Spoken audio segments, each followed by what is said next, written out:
say Financial Fridays, and when I looked up, it was time to get ready for Financial Friday, and so Oh, I got a lot of catching up to do. Though I'm quite behind on quite a few things for the new year, and I'm gonna have to put some gas up on the put my foot to the pedal to the metal on some stuff. Got a funeral in the morning, and then that'll probably take a half a day. But then some kind of way I'm gonna get back in there with it. oh man. So what about you? You had a good week? Yeah. Today was a good week. I did a lot of stuff. Like always, I'm always trying to push as much as I got going on. So I met or talked to a bunch of people. So I go. I'm, I'm like the goal is always the same. The goal is to inform a lot of people. So I'm on three different channels. I'm on Instagram. I'm on Facebook. I'm gonna be on YouTube for next week, and whoo, So, it's a lot. so you're streaming them all at the same time, or you going on them individual? Oh no, so I'm streaming. YouTube is individual. Facebook and Instagram is pretty much simultaneous. So what program are you using? I'm running. Oh no, you can do that through Instagram. So Instagram does Facebook and Instagram at the same time. YouTube is by itself. Okay, all right. And then plus the big thing about that is that now I'm moving over into doing evenings too. So I'm doing the morning wake up, and then I'm doing the evening closeout. So everybody I mean, it's a lot of work, but I mean I got enough people helping me. So All right. Well, it's always about the help. It's always about the help. listen, we are live. Good evening, everyone. Good evening. Good evening.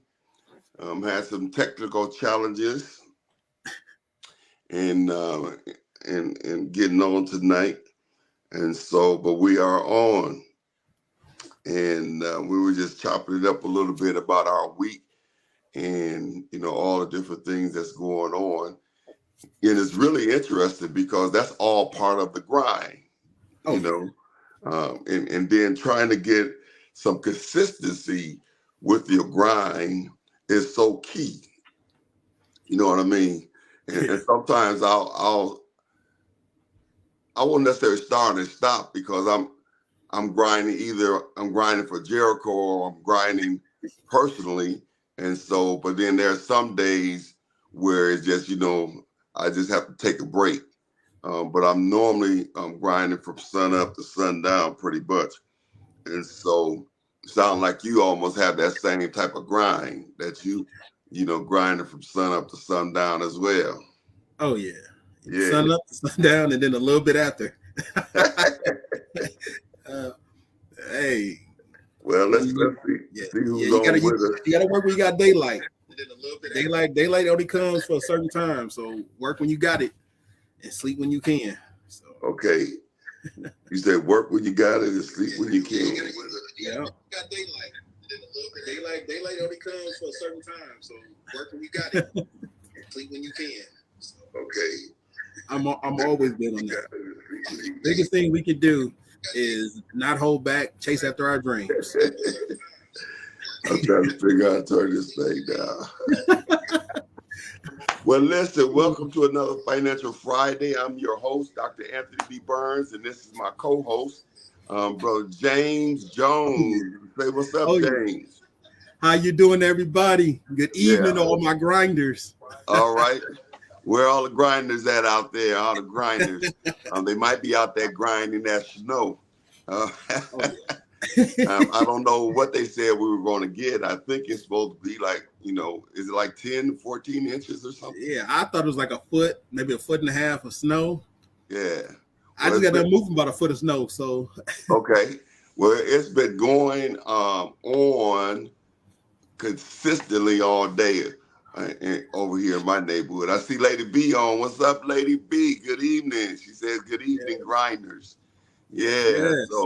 So yeah, it's been an interesting couple of days. Seems like our whole snow season came this week, and then unfortunately, our snowplow at the church sprung a leak, and so we had to park it, and I'm trying to find someone to get it fixed, but we had to call somebody else to come and do the snow until we get it fixed. And as much as they charging, we could have got the plow fixed and painted.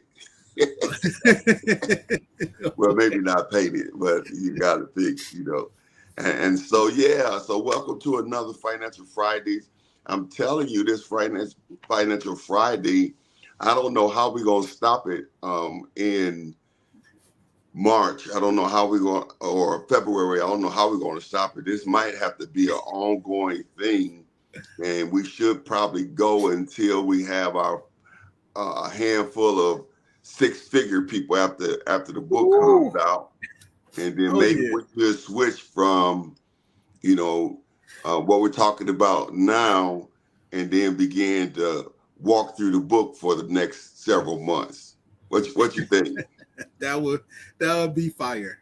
All right. Because we're serious about raising up some six-figure people, right? Oh yeah. Yeah. That's the goal. And we hear people always talking about, they're millionaire makers and different things like that. I've taken a couple of those different types of programs, but it just seemed like they were being a millionaire. It seemed like they were getting everything. You know what I mean? And so it wasn't enough how-tos, enough steps. It was a lot of general information that you had to kind of cipher through on your own. But I think if we spend some months walking through the book and setting some goals, then I believe we'll be able to see some six figures manifest this year. Yes. Yeah. I was actually in a bank this week. Minister Simone and I was in the bank this week, and we were asking them about the money market. Now at BMO, they said that you had to have at least a $5,000 deposit in order, a $5,000 minimum in order to have a money market account. But you can get a CD for $500. So that sounded like it was crazy to me the way it was. And so I'm gonna have to check with some other banks. Do you know any particular banks that you can get the money market at a lower balance? I see Mar Burns, the producer, just chimed in, six-figure manifestation. All right. And so, James, do you know other institutions that we could probably, I don't know if credit unions do that as well, that we could probably find a place where we can have an entry level to a money market account? Well, the entry level to money market accounts is a checking account that you rarely use, or a savings account that is actually built for savings. I have came across money markets where you can open, you just don't get as much interest as they're talking about until you reach a certain threshold. Okay. I didn't know that it was a limit to how much you had to start on. Normally, when I open up a money market, I just put money in it. I don't normally see about what is the opening deposit amount. Right. And that's why we try to get there with you. We know you already six figures. You probably a millionaire, undercover millionaire. But we ain't mad at you. When you go open up accounts, you don't ask the balance. If you got to ask what the balance is, then you ain't ready. You know what I mean? So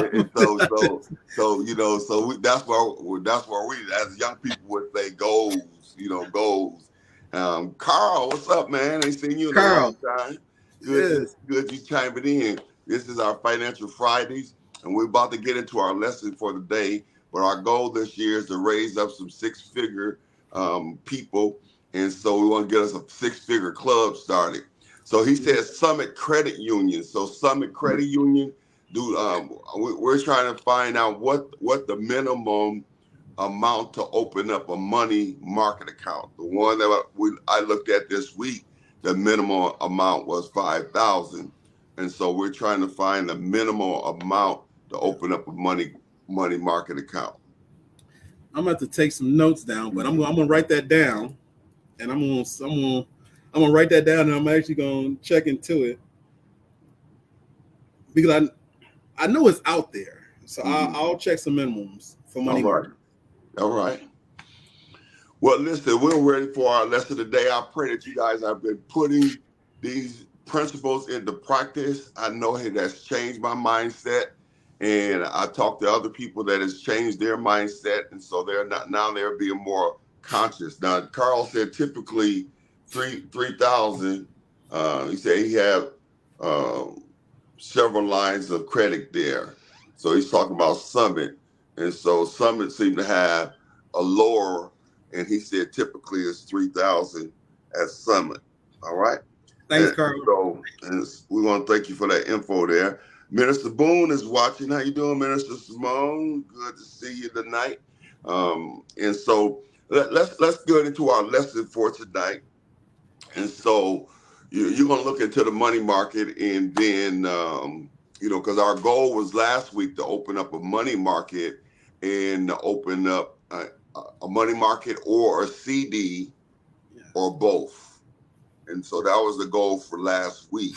And so we, after checking it out, we have to do a little more homework so that we want everyone to be able to do it. So you may not be able to do $5,000, or you might not be able to do 3,000. And so we want to try to find what's the lowest you can start, because we want you to start so that you can begin to take the money that you are cutting down on your spending. I forgot the terminology we used, but we didn't use saving money. We use reassigning money. And so the money that we are reassigning, because we're saving with the different tips and principles that we've learned, then we want to assign that money. We want to start parking it over into a money market, and start building it for whatever the new assignment for that money is. And so we want you to begin to step into that next arena, because if you're going to be a six-figure person, then you're going to have to know how to tap into these other arenas. And so we want you to be able to get started in expectation, this year that, you're going to be rolling with the big boys. Yeah.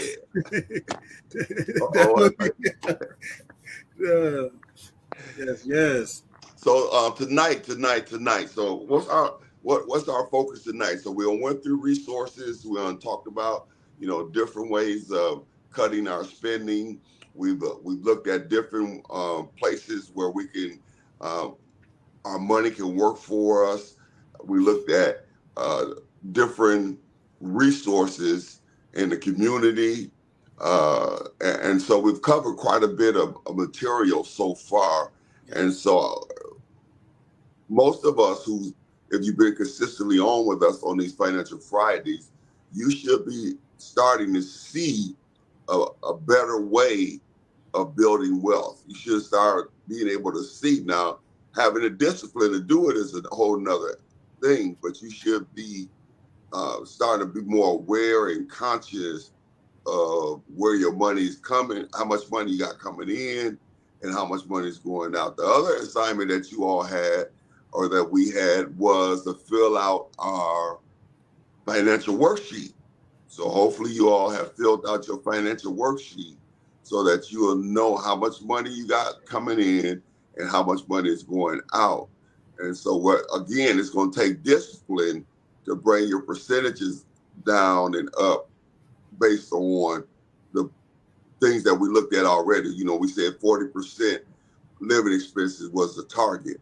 And so once you fill out the financial worksheet, you will know where you are. So if you have 70%, you will know to begin to look in those areas and see where you can begin to cut back at and start a process of getting it closer to that target. All right. And so tonight we're going to talk about what we're going to talk about tonight. I think we're supposed to be talking about employees tonight. Yes. Okay. So why is talking about employees significant? Why is that significant? Because I want everybody to understand that it's not about where you begin, about where you end. So being an employee is actually a really good thing for most people. It's not anything to look down upon. It's just we got to know where we're starting, and then we'll go from there to become financially stable. So you could be financially stable in many areas of your life. So as a employee, this is how an employee becomes financially stable, by seeing the benefits or looking at what is good about being an employee, and then growing from there to minimize what they're spending on, reassign those savings, and then pursue their investments or their future. All right. So now when you talk about employees, now you're talking about more of the entrepreneur then. Oh no, I'll talk about entrepreneurs next week, but I'm talking about people who put in a lot of time or their time for money. Is a reason the workforce currently is made up of mostly employees. So you're saying that we're targeting the employee, not necessarily a business owner with employees. We're talking about strictly the working person. Correct. Okay. All right. Well, let's Cadillac. Okay. So as an employee, you can still become financially stable. So I want to make sure that I don't want anybody to see something in which they interpret that they can't do it. So an employee can still make six figures. If they position themselves correctly, become financially stable, they too can also hit six figures. Okay. It's not out of the realm of possibility. Okay. Now that's important. That's important to take note of that, because a lot of times, because you're locked into a job, it locks you out of the ability to become financially independent.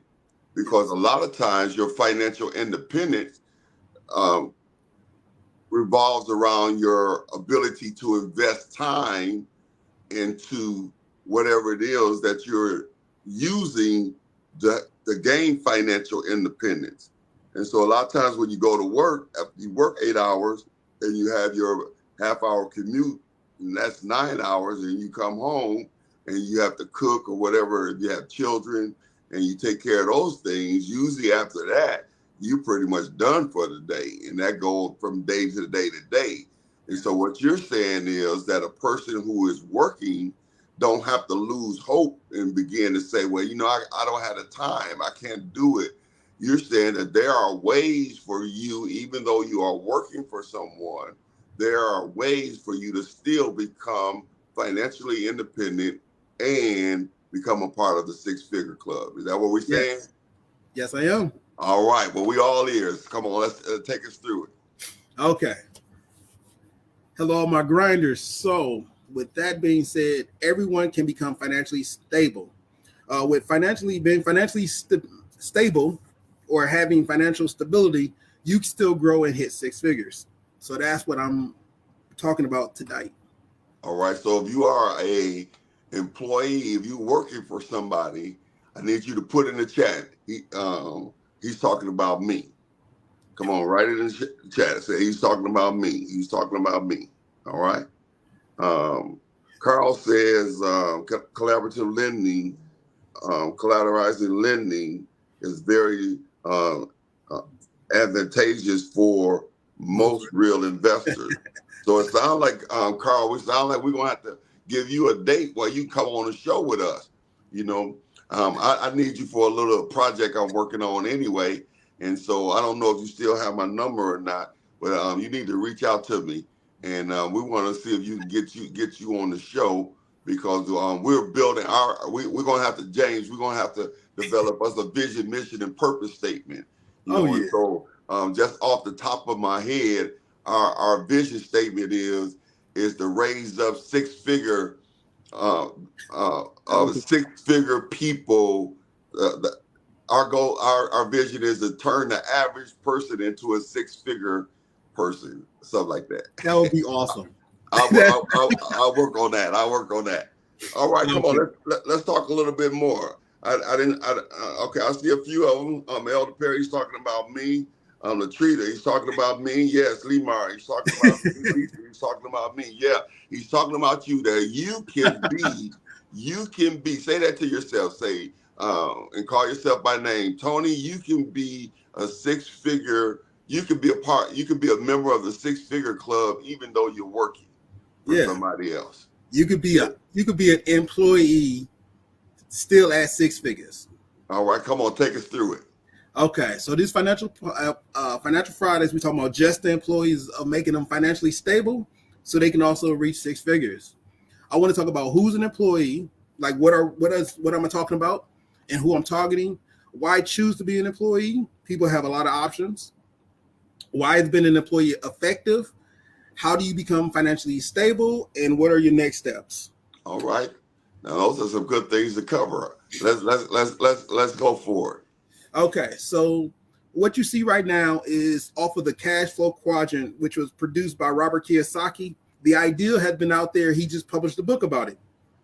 So you got 4 areas. Each area has the ability. No. Let me stop your flow for a minute. What's the name of the book? Oh, it's called the Cash Flow Quadrant. Okay, I remember the Cash Flow Quadrant. I believe I have that book somewhere. I didn't finish it. I read a couple things in there that really helped me, and I have a tendency of doing that as well. You know, I get a book and I read, and then once I get something out of it that helped me, I have a tendency of saying I'm gonna get back to it, but I really don't. But say the name of that book again. Somebody put that in the chat for me. Say the name of that book again. Cash Flow Quadrant. Cash Flow Quadrant. Yes. All right. So would that be a recommended reading for people who want to read, or should they just wait for the six-figure how to make six-figure income book? Oh no, How to Make Six Figures is going to be a good book. But the Rich Dad Poor Dad, Rich Dad Poor Dad, Cash Flow Quadrant, you can get these from the library. Okay. So if you was like, I need to get started now, because I'm all about getting stuff done now. Okay. Now tell him what's his name again, Robert? Robert Kiyosaki. Say it again. Robert Kiyosaki. Now I may not spell his name right. All right, that's close enough. Robert Kiyosaki, the Cash Flow Quadrant. All right. Now let's talk about these 4 things. You saying these 4 things: employee, entrepreneur, business owner, and investor. Okay. Hand me my glasses over there, Lady B. So each of these quadrants have the ability to make 6 figures. Okay. An employee, it may be harder for an employee to make 6 figures, but it's not impossible. Mm-hmm. There are employees that are making 6 figures. Okay. And even the standard employee can make 6 figures. All right. You just got to know how to position yourself in order to do it. It's all about positioning and being determined. Everything can line up for you. Okay. So positioning and being determined. Somebody put that in the chat for us. Positioning and being determined. And so those are the 2 key things that we need to begin to focus on.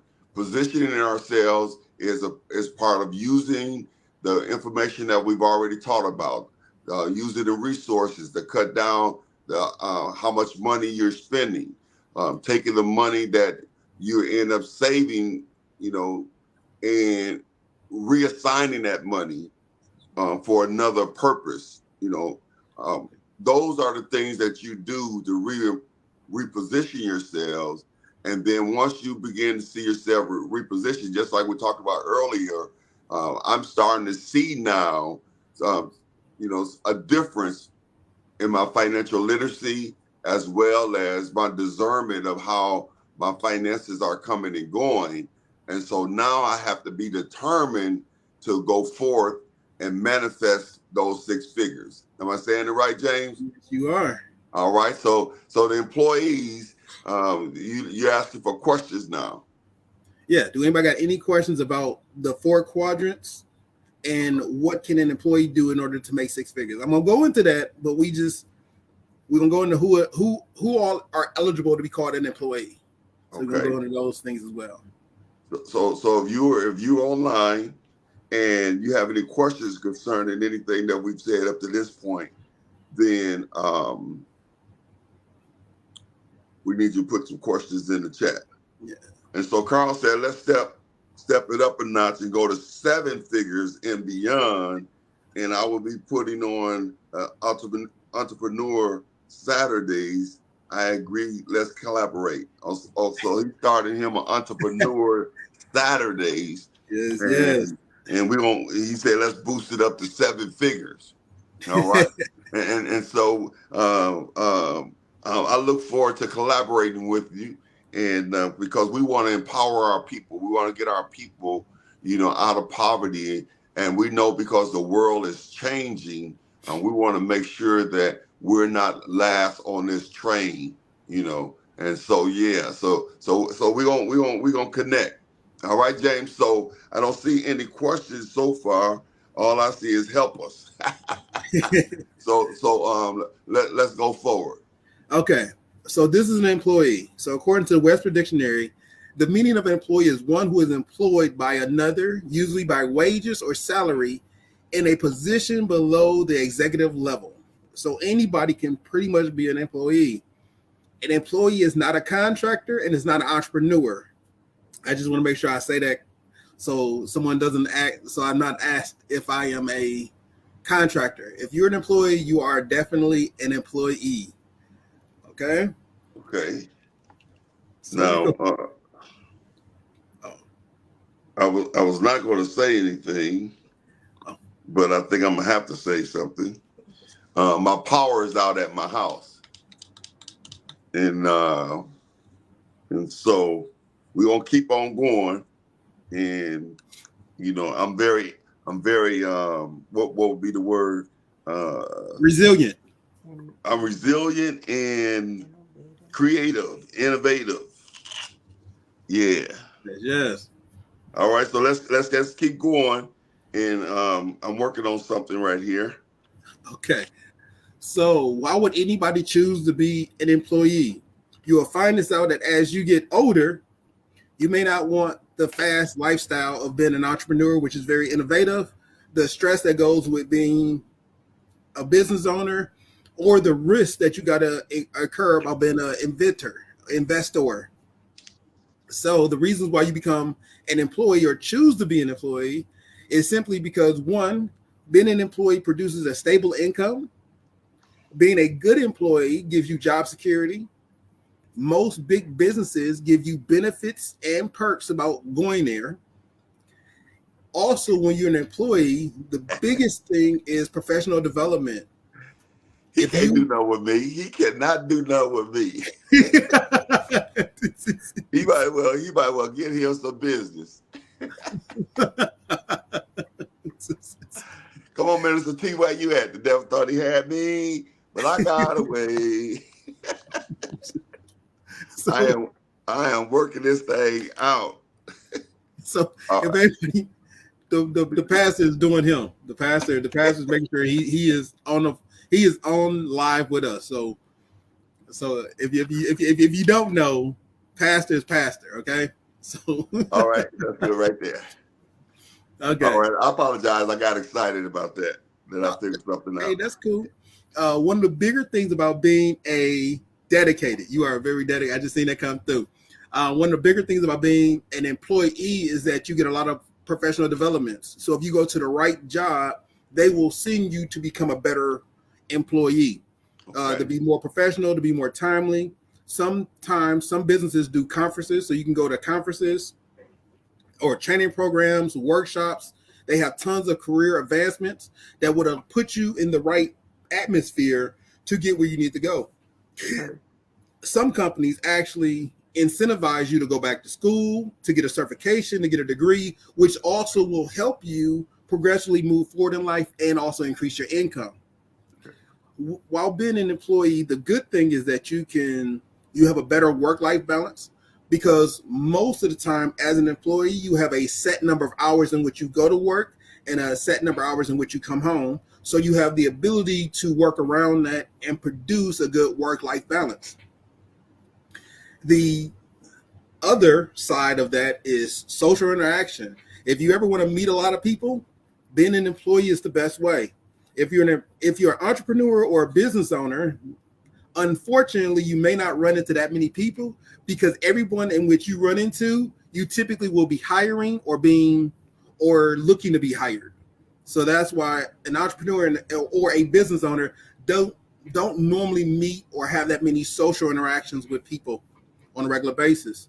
As an investor, you are typically withdrawn away from a lot of people because of the fact that you're using your money to pursue those adventures. So being an employee gives you the ability to have more social interactions. Also, it's a structured environment. So for people who appreciate structure and reduce risk, being an employee for large corporations do allow you to do that by knowing your start and stop time, by knowing who your supervisor is, by knowing the work that you have to do. It gives you a structured environment in which you can be successful. Then you have access to resources. If you work for certain entities, like if you work for the telephone company, you get free phone. If you work for the cable company, you typically get free cable, free phone, free internet. So when you work for different organizations, you get access to those resources free of charge or for a reduced charge. Even if you work at Subway, McDonald's, or Cousins or Burger King, you get a free food. So you can go there, work a job, and now you don't have to pay for lunch because lunch is provided via the job in which you work at. So don't get it twisted. Wherever you work, if you have the ability to have access to the resources. Next one is risk mitigation. I talked about this throughout the entirety of this. Is the reason why you choose to be an employee is because your risk versus reward is a lot less risk to be an employee working for a stable company versus being an entrepreneur who's out and about making jobs happen, a business owner who's always constantly reinventing or making sure the processes are in place, or being an investor, one who's looking for different opportunities. So being an employee is more risk mitigated. Okay, And now, the last one, okay, go ahead. go ahead, do the last one. And the last one is to focus on your expertise. If you're a person and only thing you want to do is what you know how to do, what you love to do, being an employee is perfect for you. Unfortunately, if you take a really good inventor and he wants to be a business owner, now he has to deal with payroll, he has to deal with taxes, he has to deal with the structure of the business. Versus if he's an expert, he can get a job being an expert in his field. That mitigates a lot of those excessive things that he do not need to know or he doesn't want to know. He can focus on being the best him he can be, or the best she can be. Okay, now let me push back on you a little bit. Yeah. Because there are some setbacks to being an employee, and so I don't know how much of that we have in our outline, but understanding that when you're giving somebody 8-9 hours a day, being determined is going to be very important in order to have financial freedom. I'm under the understanding that money is an idea. So back in the day when they had the gold bars and, and they're going around to barter and to spend money, carrying a big gold bar around was not, convenient. So somebody came up with an idea to take money as we know it to represent the gold and the silver and those physical things that the value of the money. When we look at our money, our dollar goes up and down based on the collateral. The collateral to our dollar is gold, silver, and whatever else, as far as that's what's backing the money. The money itself is not valuable. It's the gold and the silver that backs it up. So if money was created as an idea, then ideas create money. And so then if a person is locked down on a job for 8-9 hours a day, it can hinder their ability to develop ideas to create wealth. And so working a job is not the ideal thing but it does have the securities that what you just talked about. Because one of the things I see a lot with people who leave their job and start out on their own is they miss that structure, you know. And so as a result, when they're out on their own, they are not as determined, you know, because now they don't have accountability per se. And so oftentimes they can get off track. And so it's so important to understand now that we're not saying go get a job and then work on your six figures, but if the security of a job is what you need in order to balance your life, you can still hit six figures, but you would still have to be positioned and determined. Now that's kind of a pushback on the whole employee thing, because I'm not a big fan of the employee part of it. Even though I'm an employee, I work for Jericho Church Without Walls, you know what I mean? But it's more of a calling, but it's still an employee because that's what's supposed to pay my bills and stuff like that. So push back on me on that one, James. What's your Okay. thoughts on what I just said? I think that being an employee is actually a good thing for many people. So the last two that I was talking about is the reason why you want to be an employee. It's not that everyone wants to be an employee. It's just that if I have the ability to focus on sewing, right, and I'm the best seamstress I know how to be, being an entrepreneur means that now I have to focus on other things that would affect my bottom line. Mm-hmm. If I was the best employee in the seamstress, I can manipulate some of my time because I'm the best employee. If you are the best employee and you can produce the best product faster than anyone else, you can negotiate your time. If I am the best person doing the best job and I can fulfill the orders that would take 2 or 3 people, if I needed to come in late a day, if I need to leave out early a day, I have that ability to negotiate because my time is already being fulfilled. And the benefit about being an employee is you have the ability to work on just your craft.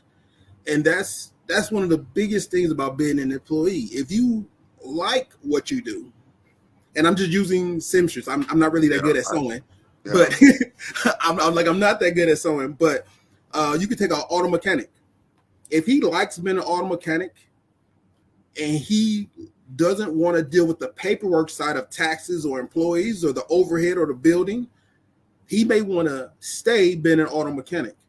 If you are a good carpenter and you think you are the best carpenter, then that means you can apply your services to other different entities or other different companies. That doesn't mean that you are an employee. That doesn't mean you are a business owner or an entrepreneur. It means that you are focusing on what you're good at and becoming an expert. So just because you're an employee, I have no knocks against being an employee. I think being an employee has a lot of strong advantages to it outside the other 3 categories. Okay, and I think that you are correct about the structure, the security of being an employee, and a lot of people that I've spoke with over the years who want to leave their job, their biggest challenge is insurance. Yeah. And retirement and things of that sort. And then when you take on the entrepreneurship, then the overhead, as you were speaking about, with the taxes and the property and all the things that go along with that, where now as an entrepreneur, there's multiple things that you have to learn to do, versus as an employee, you can focus in on just that thing that you're good at. And nowadays, more than it was in the past, nowadays, a lot of that is negotiable as far as when you come in and, with all the, after COVID, before COVID, that, you didn't have that much flexibility, even if you were good. But now after COVID, because a lot of people work from home and because the labor is short is a shortage as far as people who's working, now you are in a better position to negotiate, as long as you're getting your work done. So I do see where you are with that. And, based on what you're looking for as an individual, the benefits of employee can work in your favor. Yes. If you want the freedom to create on your own by being an entrepreneur, you definitely going to have to be positioned and determined and really focused, because you will make or break yourself. Does that make sense? Yes. All right. Remember, we're going to talk about entrepreneurs, business owners, and investors over the next couple of weeks. So I just want to give everybody the advantages of being an employee, because if you put something that you really love to do and something you're passionate about, and you put it underneath a powder egg, right? You put a bomb that you want to pursue what you're after, but you got to dedicate not 8 hours. You're actually dedicating 9, depending on how you travel. So if you only had the addition of more hours, right?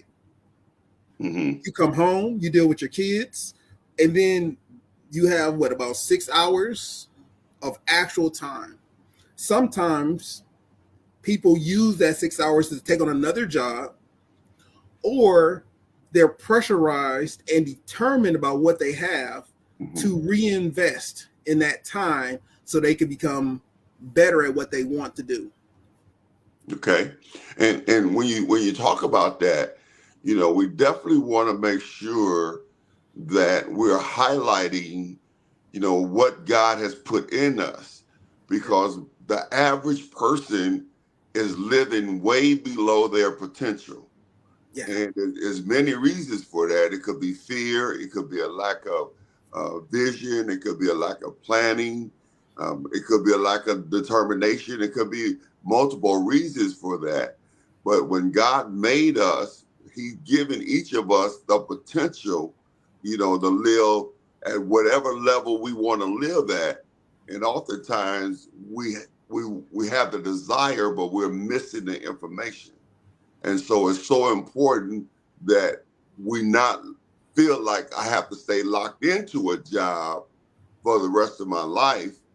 That we have to understand when you begin to work, what James is talking about as far as the talent that you have, or your specialty, or the gift that you have, if you begin to work that, it opens doors for you. But you have to have the boldness and the courage to walk through those doors. And you definitely will have to understand what faith is, to believe in yourself, believe in the fact that you can do it, and believe that that thing will work in your favor. All right. Am I making sense, or I got too deep? I'm preaching. No. You are right. I like to tell everybody, if you don't have a vision, then you just doing all this for nothing. Okay. But one of the best things that an employee got that no one else has is that you have the ability to make mistakes. As a business owner, all the mistakes that I make fall on me, and they are heavily against me. So I can tell you, as a business owner, you're less likely to take drastic risk because of the fact that if it fails, everything falls on you. As an investor, you take a risk as an investor, but you mitigate that risk by understanding at least the product or the presumed money that you can make. But as an employee, and these are some of the crazy benefits of being an employee, I can take a job that I may or may not be the best at and learn how to become better and still have a stable income coming in. That is not true for business owners, and is definitely not true for investors. If you come in and you do not know what you're doing, as a business owner, you can mess around and put yourself at liability for a plethora of stuff that you are not aware that you are being held liable to. But as an employee, you come in and you can actually learn trades. As an employee, you can come in and you may not be that good at taxes, but you can become a tax rep or a paralegal, and then you can learn that, oh, okay, I'm good at that. And then you can pursue your options. So as an employee, you do have the ability to grow as an employee in ways that you do not get those advantages as a owner, as a business owner, or as an investor. Okay. And I do see that. I do see that. And I do believe that for many, that's a better way to go because of the benefits of working for someone else. And for others, because of their talent, a lot of times people are working a job in an area that they have learned to work, but not necessarily in the area that they are the best at. You know what I mean? And so they're taking a job and they're working a job as, you know, a secretary, you know, and I'm not coming at nobody, you know, for wherever you work, but just as an example, they're working a job as a secretary and they've learned to be a very good secretary. Mm-hmm. However, they're a better seamstress. Yeah. You know what I mean? And so if they had that opportunity to position themselves to open up a business, being a seamstress, they can make more and position themselves faster, working the gift that they have than they possibly could working in a place where they're just going through the motions.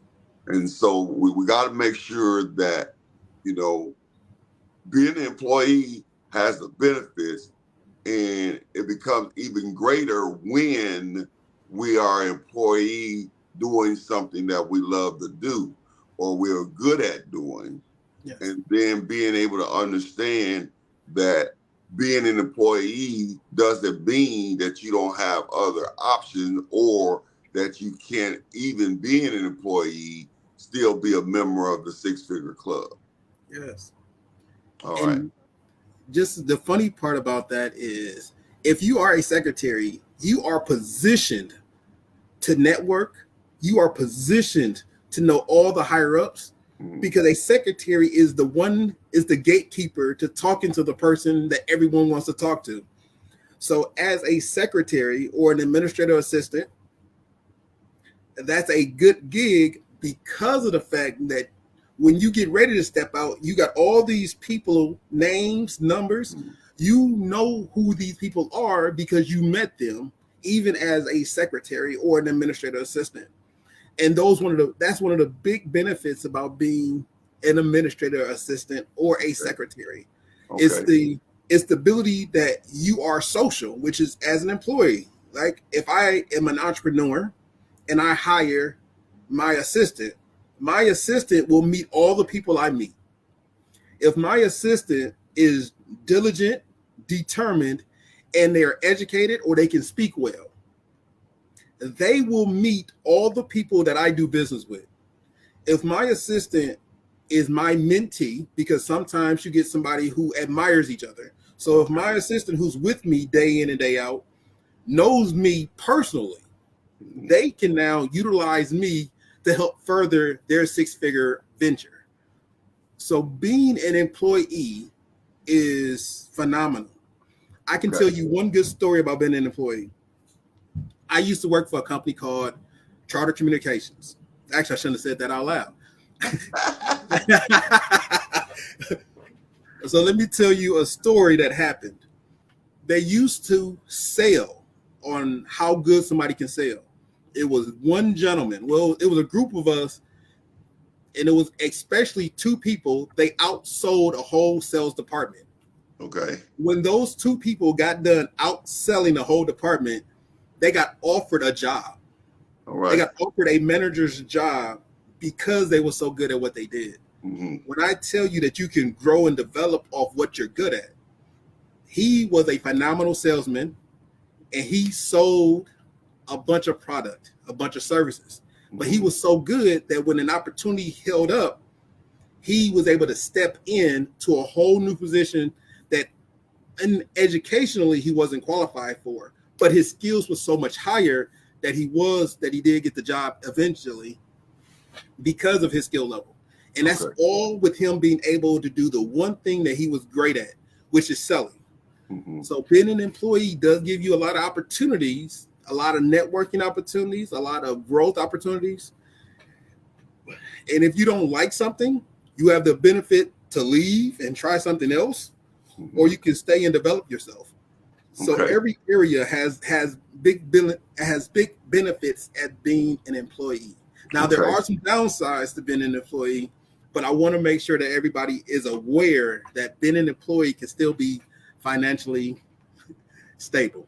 Okay, and that's important. That's very important because you know sometimes people look at being an employee as being stuck somewhere or limited in some ways, and so that's very important that we do understand that the benefits of being an employee based on your vision and purpose is far greater than the disadvantages.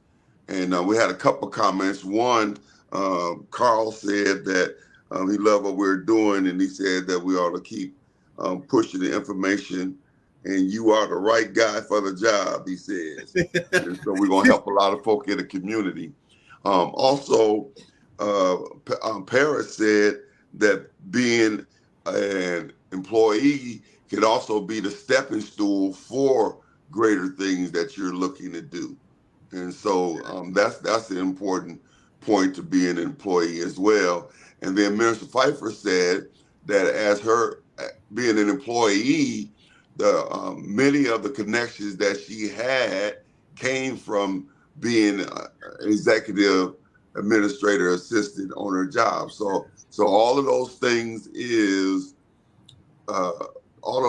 are proof texting with I would say backing up or evidence on what you're saying there. All right. Now, I have another little challenge here that I'm gonna have to work through, and I think I just came up with an idea for it. All right. My battery's going down on my other device. All right, so let's go for it. So we're good on that then. So Yes. we're looking at both sides and then making sure we understand, because I think that's the biggest thing, is making sure that we realize that we're not stuck and there are other options, but not overlooking the benefits of being an employee. So that's very important. That's very important. All right. All right. So let's go a little further. Okay. I thought my power went out. You say you thought your power went out. Oh yeah. It's long story short, my camera glitched on me. Okay. So that was fun having a camera that glitched out on you. But there you go. There you go. So actually, let me just keep going. So Financial Fridays. So it looks at how many people are actually an employee. Right now, we're at 63.6% are, as of 2020, 63% of all working adults are employees. Okay. So there's nothing wrong with being employees. Plus, from 2010 to 2019, these are the percentages of people who enter the workforce. So whether you're 16 all the way up to 70, 74 years old, more than half are working throughout their entire life. Okay.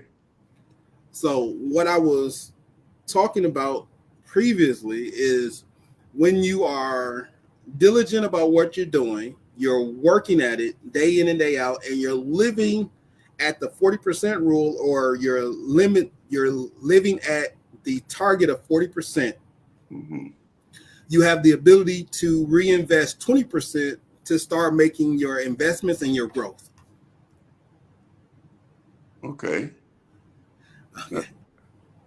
Hold on. I don't know. Did I just blank myself out? Oh, there you go, right there. No, I can see you. I can see you. All right.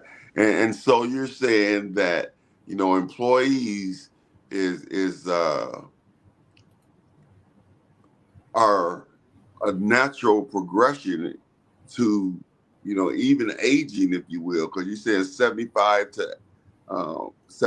and older, that's 5.7% to 7.2%.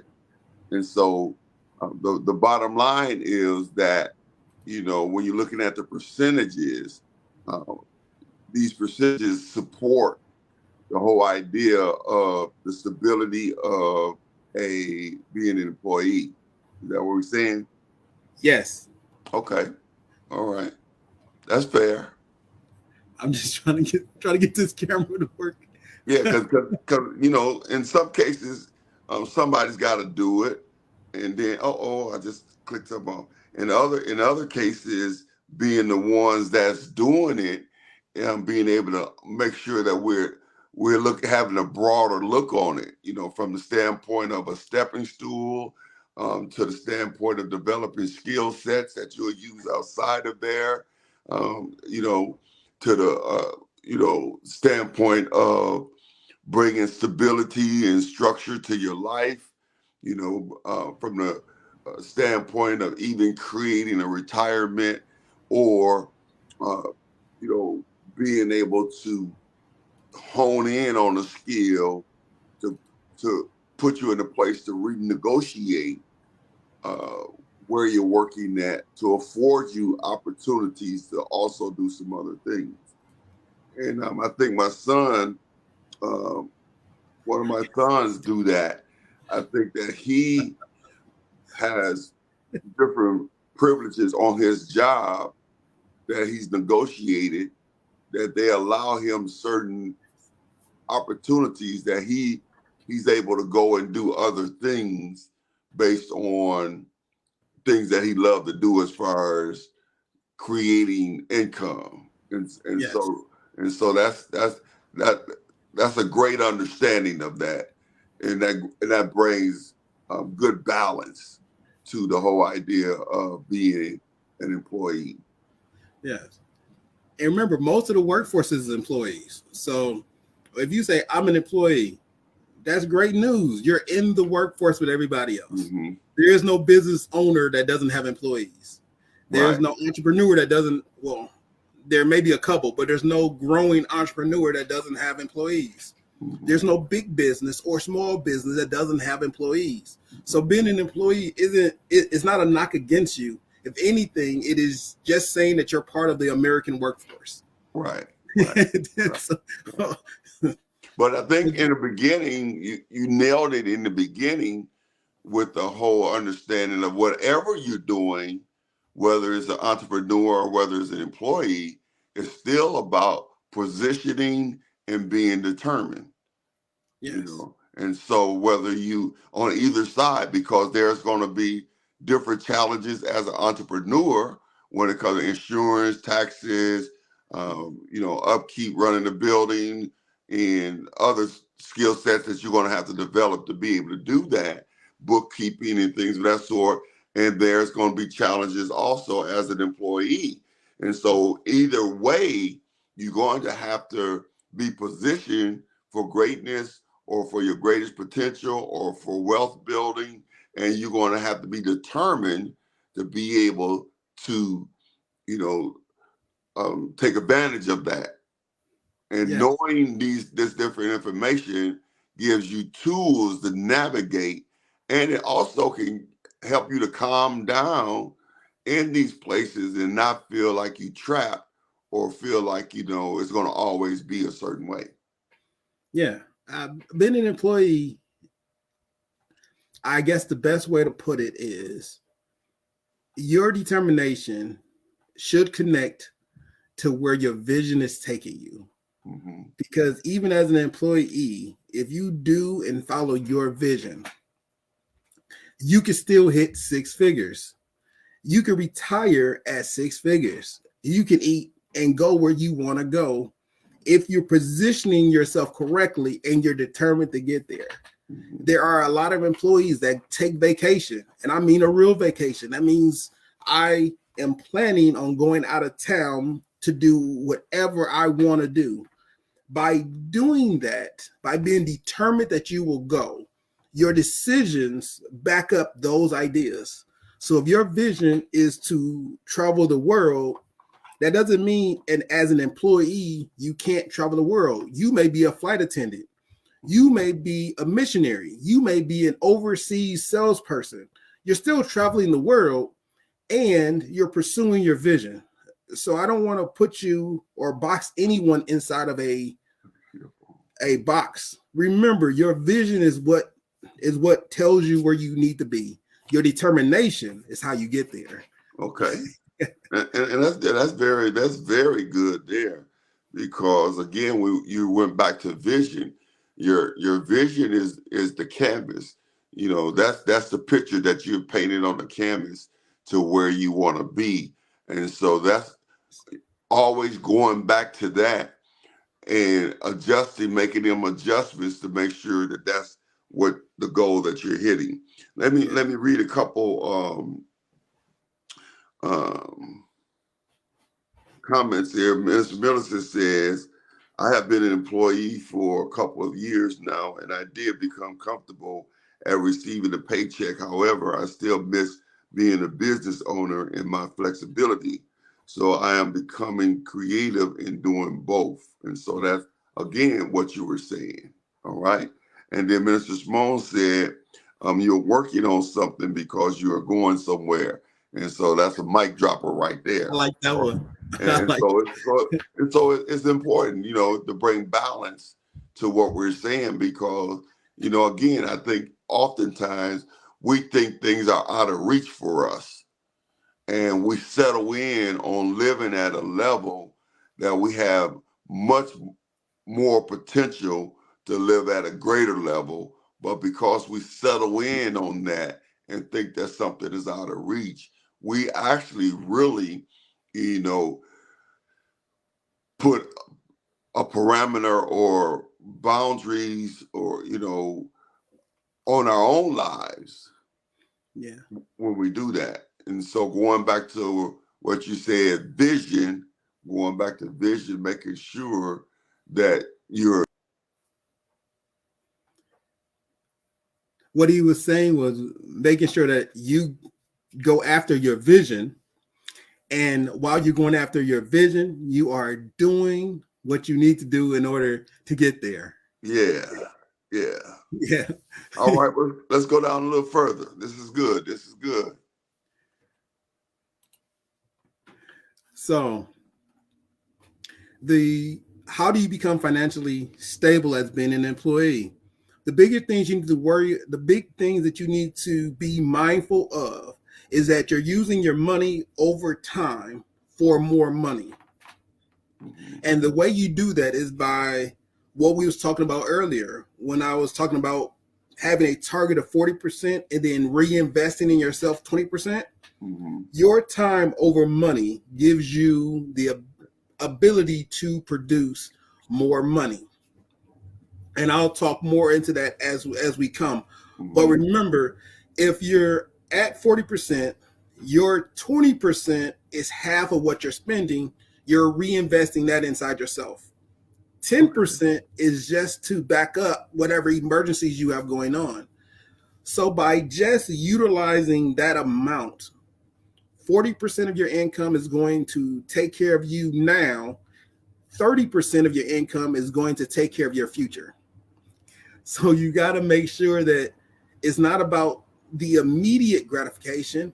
It's about the longevity of gratification. Those are things that we got to focus on when you're an employee, because your money, the risk versus reward is you have a stable income, but you won't have a large influx of money coming in, which you may have in the other areas, in the other quadrants. So utilizing the money over time principle, you can hit six figures and sustain being in that area for a long time. The next one is commission-based employees. When people think of commission-based, they typically think of a waitress. However, a lot of people in sales are also commission-based employees. So you take your sales agent, your car dealer, your car salesman. There are a lot of employees that can actually hit six figures. When I say hit six figures, I'm not talking about maybe. I'm talking about your highest paid sales agents are hitting six figures. When you talk about your investors, not your investors in terms of the classification that they're in, but you talk about your stock market, Wall Street, they're running the tape investors. Those financial analysts has the ability to make six figures, even though they are still, you guessed it, employees.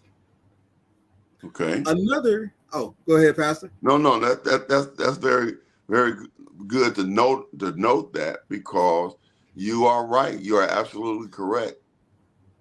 And being able to understand, even like you're a car salesperson, he's already positioned, but then he's determined.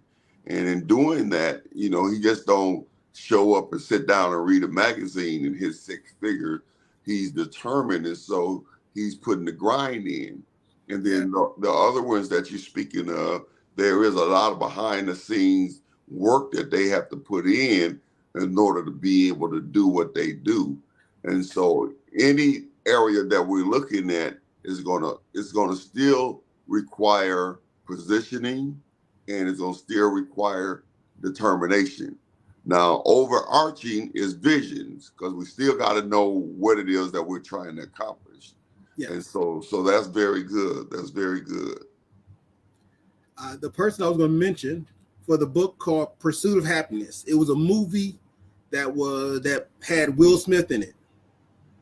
Pursuit of Happiness was a true story book. It was a true story that actually happened. It was a guy who was down in a lot of areas, but he had a vision for what he wanted. So he went for that vision, and he became one of the top sales guys in his firm. From becoming the top sales guy in his firm, he was making six figures. However, he took what he had, put it together, and he started his own financial company. So when I say commission-based employees can still make six figures, trust me, just because you're an employee does not mean you can't make six figures. We just want to make sure that you're in the right mindset and determination to do it. Yeah. Next is our regularly hourly employee. So when you say you're an hourly employee, that doesn't mean you can't make six figures. It means you must be more understandable and focused on producing six figures, not just for the fact of having money, but what is it doing for you? And that's where your vision comes in. Well, while having a vision is a good thing, having determination is what's going to help you get to your vision. So as a seamstress, or let's say you was a cake designer, there are cake designers that make six figures, even being regular employees, because that cake designer is a part of another bigger group of cake designers with one manager. So every cake designer acts or works as though they are an employee, but they can design masterful, wonderful cakes. Those people are also making six figures. If you was to take your regularly hourly or regularly salary employees, those who make the rockets for NASA, and also some who make weapons of mass destruction, those are regular employees to a company, and they get paid a substantial amount of income because they are the skilled employees of their region. Now, the best method to gain financial stability in the shortest time possible is to get an additional job. So when I say get an additional job, I do mean you're going to work, you're going to put time in at one job. When you get done, you're going to put some more time in at another job. By doing this, you have one job which is going to provide for all your living expenses and is going to be active. The second job can be utilized to put more money in your pocket for going after your investment, going after your dream. It can put more money in your pocket to reduce all the debt that you are in. So having another job isn't something in which I will agree that someone should do forever, but it is a good way to sustain yourself for a short period of time. And so, recapping, you know, when we talk about the six figures on being an employee, the few that you went over this last time were employees in positions to make six figures because that was their salary. And then we're saying that the average Joe with positioning and determination also can make six figures, but they may not be on a job that pays them six figures. But by using the tools that we talked about with the resources and assigning your money and being conscious of what's coming in and what's going out, and having that money turn from a passive to a residual to begin to also make money, being based on that, either employee has the potential to do six figures. Correct. Is I'm saying that right? Yes, at all levels. So whether whether your money is over time, whether your money is commission based, whether your money is a regularly high paid, high skilled employee, or whether you are using the money you got now and getting a second job, you can still hit six figures. Okay. So now let's talk about the second job now. Yes.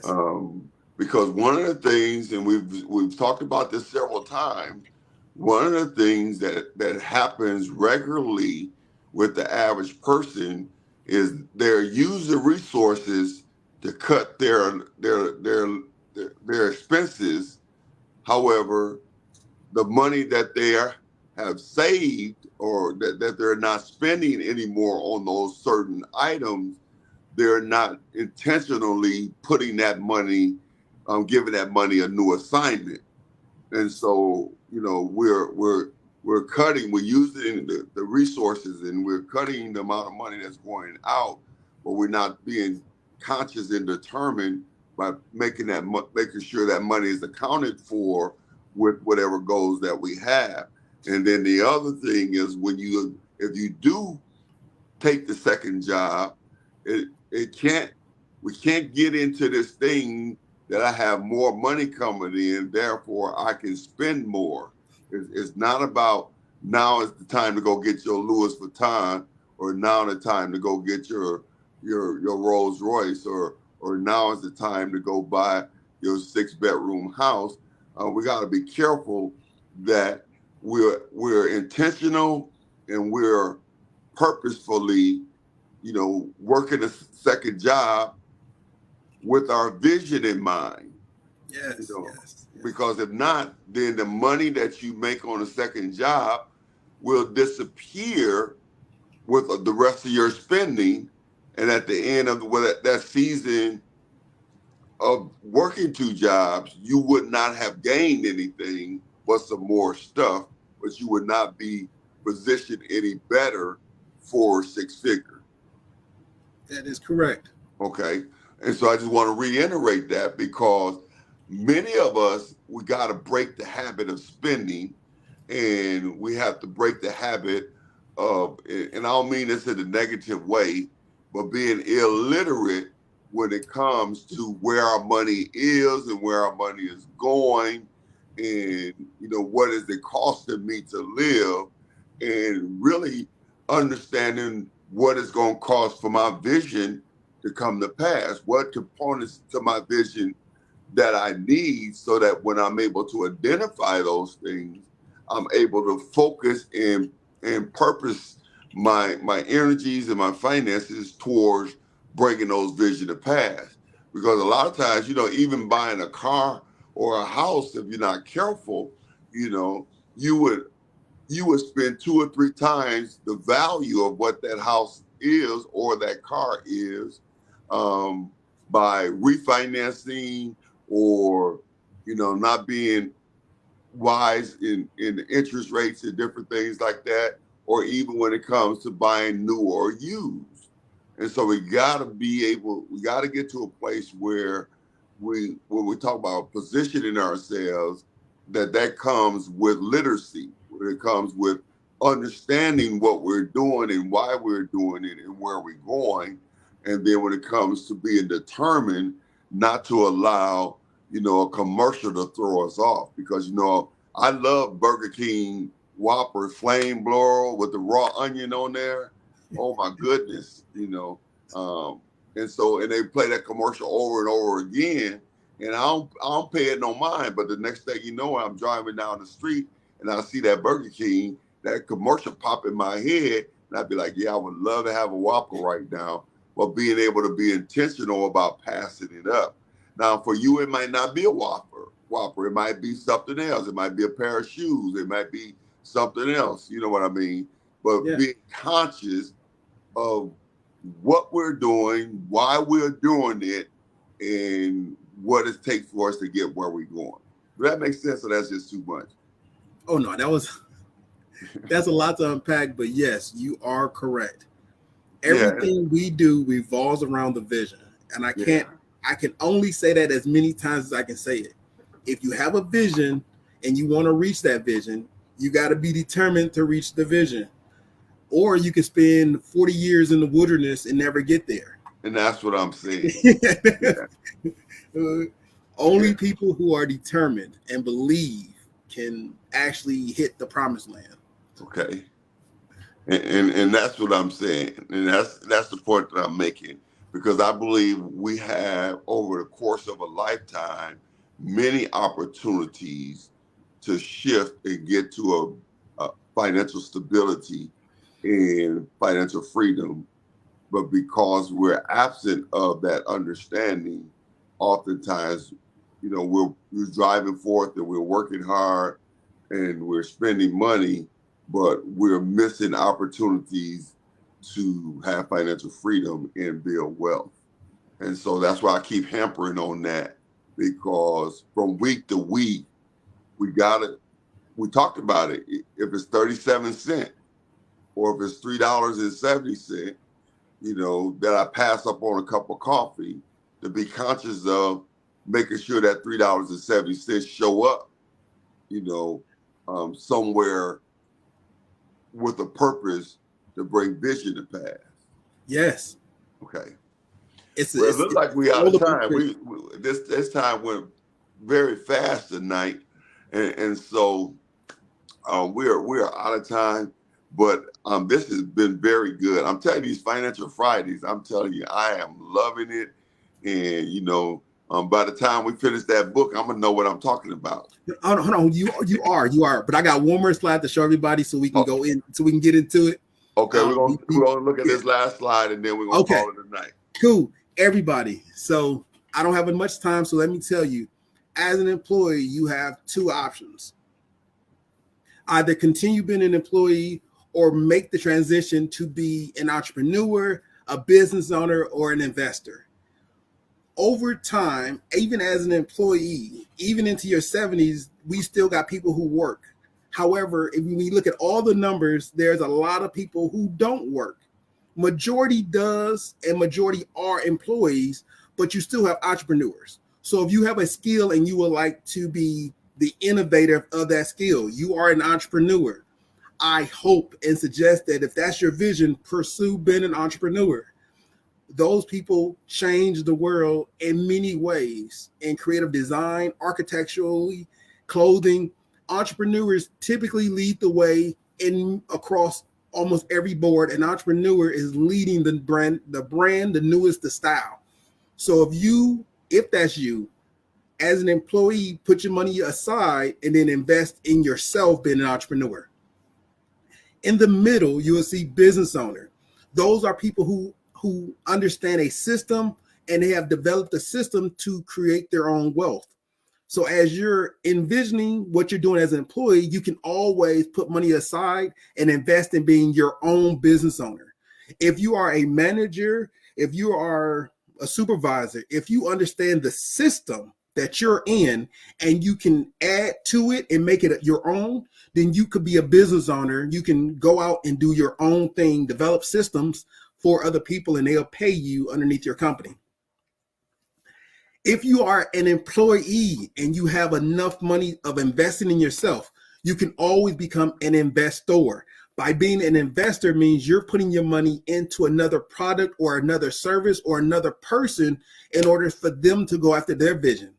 In doing so, you now get passive income from that. So whether you're an entrepreneur who's using your residual income to become a better entrepreneur, or you're an employee who use their residual income to start their own business, or you become an employee who use your residual income to be an investor, you all have an ability to grow from being just an employee to being an entrepreneur, a business owner, or an investor, because pursuing your vision allows you to continue to grow. that was the last slide. Okay. Now, you said when you start talking about passive income, you said passive income is the way to go. I can't tell anybody how good it is to know that you have passive income. So for everybody that's on the chat, passive income allows you to live life while knowing income is coming in. And that is a really good feeling to have once you become big enough and more stable. Having passive income is a benefit that a lot of people will enjoy once they get it. Okay, all right. So in closing, whichever route you decide to go based on your vision for your life and your skill set, know that you're going to have to position yourself. And that could be what the stepping stool thing is, working as an employee to position yourself for one of those three things that James just talked about: the entrepreneur, the business owner, the investor. Yes. And being able to understand that either way you are within reach, that you still can become part of the six-figure club. And that's important for you to understand that either way is going to take work. It's not something. That's why James calls us the grinders. The grinders. Yes. You know, so you're going to have to grind, you know.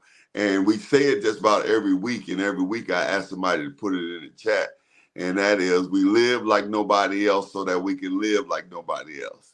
And you know, amen. So amen. In this interim, we may have to live a certain way and give up some perks in order to be able to position ourselves to have passive income.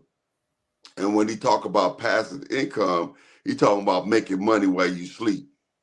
Yeah. You know what I mean? So you know, being able to be in that position. And so the biggest thing I want you to understand is we can do this. We can do this no matter what level you are at, whether you are a business owner, entrepreneur, employee, investor, you can do this. You have to be positioned and determined, and you can't be afraid to do the work, and you cannot lose sight of your vision, you know, what it is that you want to see manifest. And I promise you, if you do the work, did I say I promise?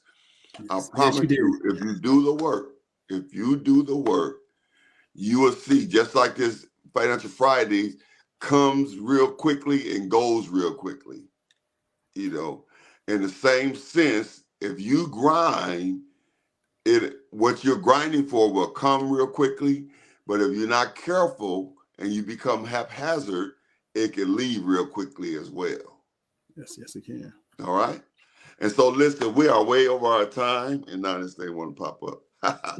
We're way over our time, but it's been really good. This has been another good one, and all of it's really been good. And I was trying to look to see what the comments was, but my other, because the power is out, I don't have internet, and so I'm on my phone, and I'm using a hotspot on my phone, and so I'm working through this thing.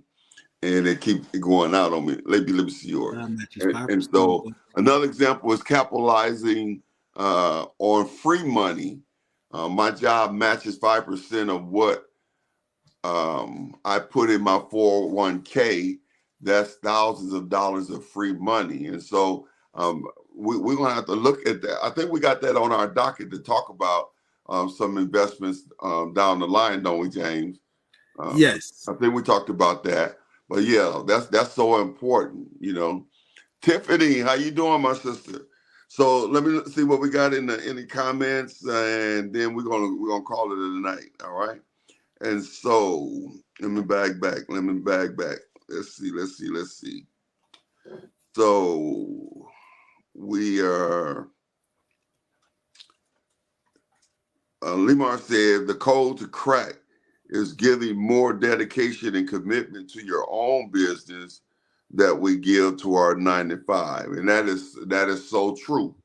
We have to be willing to work the same, or harder for ourselves, but definitely not, we can't work less for ourselves than we work for somebody else. Yeah. I agree. All right. And Minister Simone says, stack that money for emergencies and building wealth. And so we said that the emergency fund, was it 2 months? 10 months. It was about 4 months, about 4 to 6 months of emergency funds is what you should have. So emergency fund, it will be my rent car note.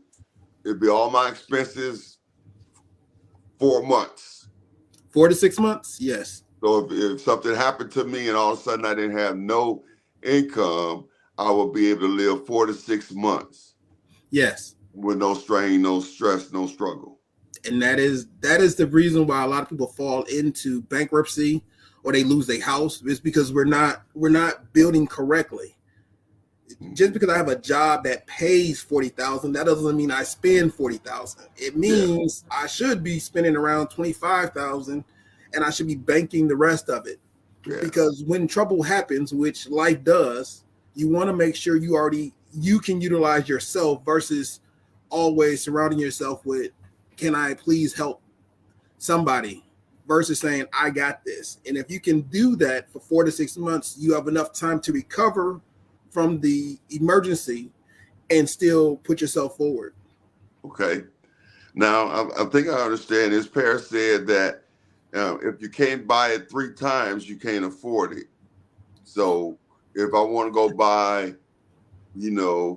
a car, and the car is $20,000, if I can't buy that car 3 times, that's $60,000, then I can't afford it. And that'll be a good rule of thumb to go by. It'll cut down on a lot of spending right there.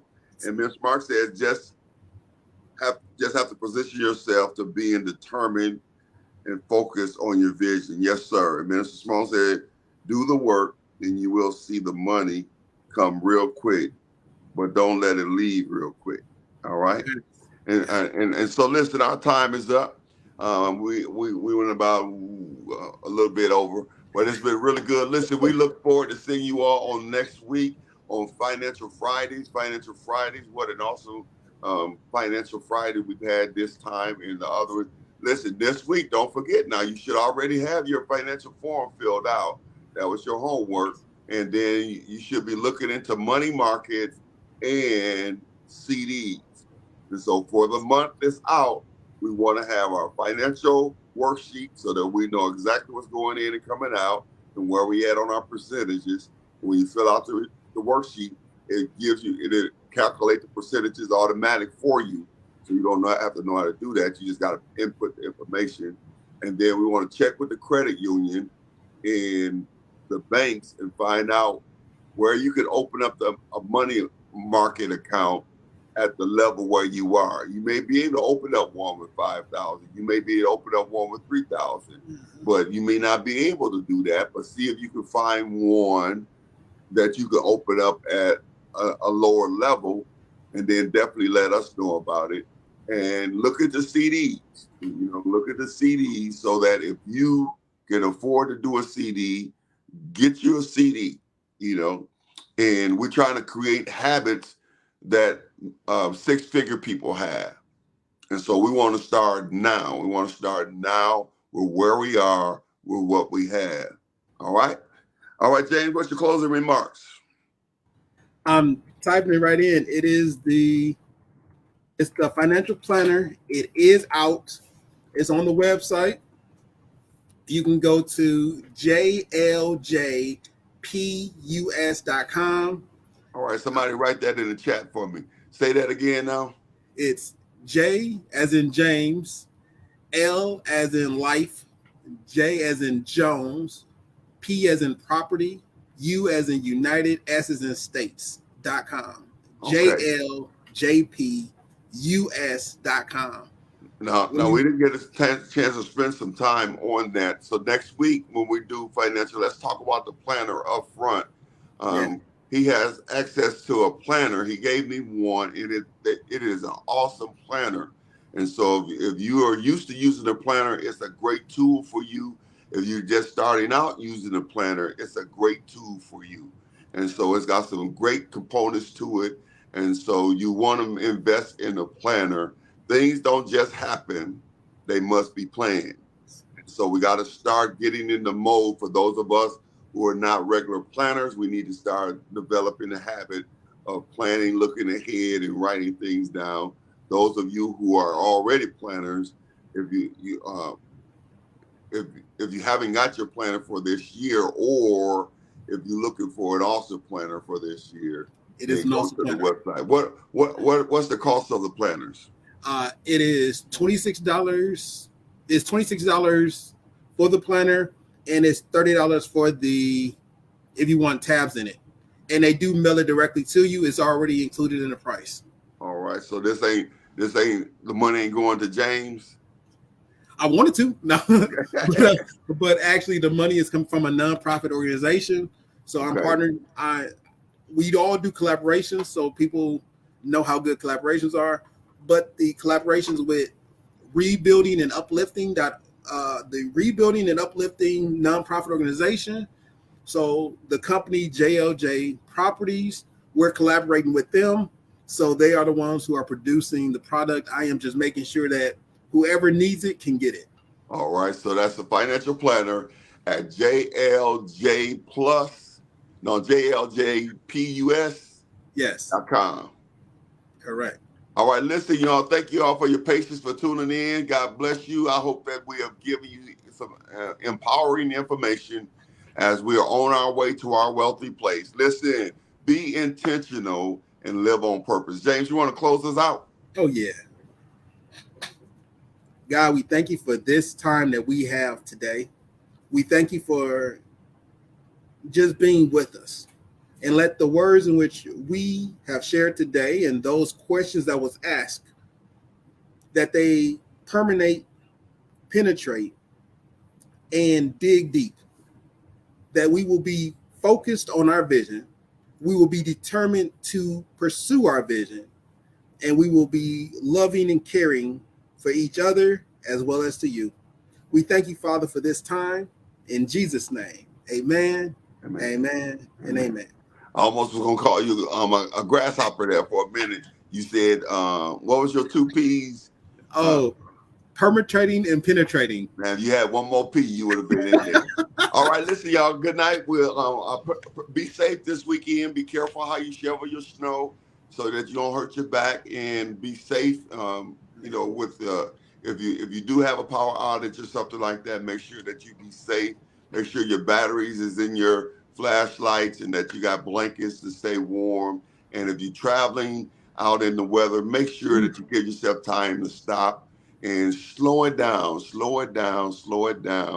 and be safe out there. God bless you. Thank you again for tuning in. We look forward to seeing you on next week, Financial Friday. Be blessed. I'll see y'all then.